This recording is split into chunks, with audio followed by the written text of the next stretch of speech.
Okay, so the pro side is going to go first. Alright? Whenever you're ready. Okay. America was created solely on the foundation of immigration. Everyone in this room, everyone in this state, everyone in this country is an immigrant or has immigration in their ancestry. Starting with the first people crossing the land bridge into America, to Christopher Columbus, and to all the successful immigrants in our country today, immigration has made this society thrive and made this society possible. The effusive immigrants in this country show ebullience, not hate, so why would we restrict them? The continuation of immigrants traveling to the U.S. has allowed an increased growth and prosperity of our nation. After the early American colonies, immigrants came from South and West Europe and Asia. America has experimented with bans and restrictions, but the outcome has always been detrimental. Immigrants come to this country for opportunities, freedoms, and security. It would be unethical for us to ban a certain group of people just simply based on their race. And also, immigration helps our society, it does not hurt it. Immigrants occupy many necessary jobs, they pay taxes to our government and create a diverse melting pot that allows our country to enrich our society with varied viewpoints and cultures and allows an open-minded acceptance towards other races. This allows for peaceful diplomacy, rather than violence and hate. Immigrants restricted from the U.S. only develop more hate towards our country. We must break away from racism and realize that immigrants should be accepted as Americans. Restrictions, bans, and deportation cause hate, breaks up families, and actually causes more illegal immigration.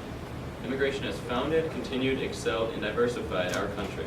Immigration must be maintained in our society today.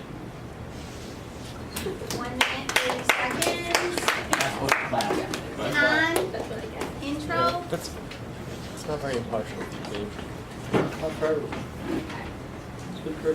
Throughout time, immigration has been a touchy subject for the United States. There has been an influx of immigrants from all over the world into the United States since the beginning of our country.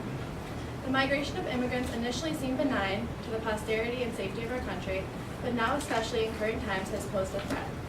Currently, there is an estimated amount of about 11 million undocumented immigrants in the U.S., with nothing particularly good to show for it.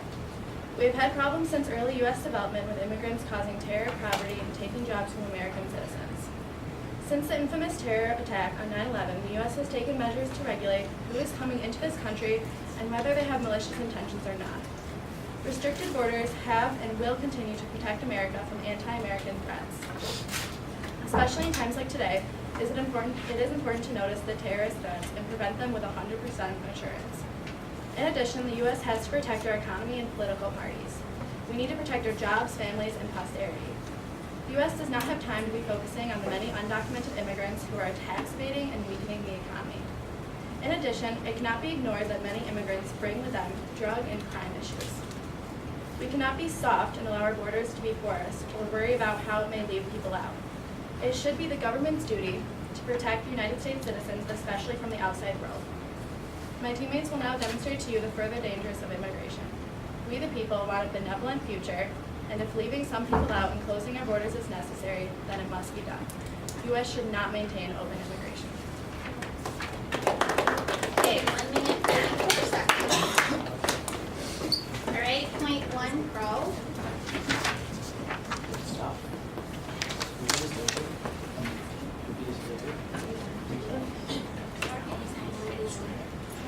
Let the poor, the needy and oppressed of the earth, and those who want land, resort to the fertile lands of our western country, the second land of promise, and there dwell in peace, fulfilling the first and great commandment.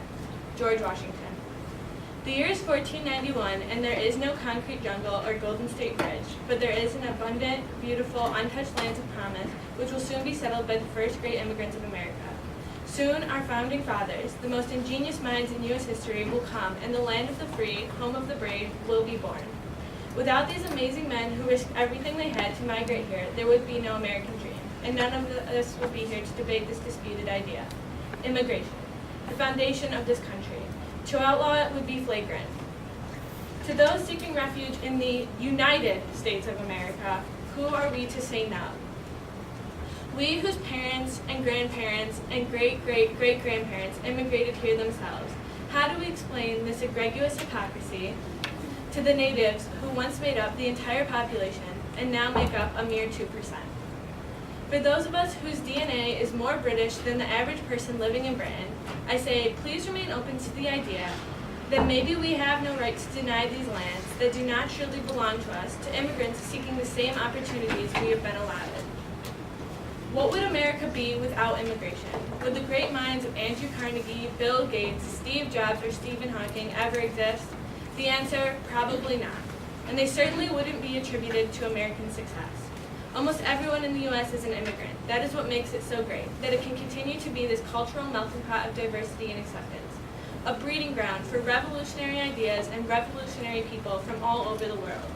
Because as stated by Source B, the settlement on the James River in 1607 marked the beginning of a nation.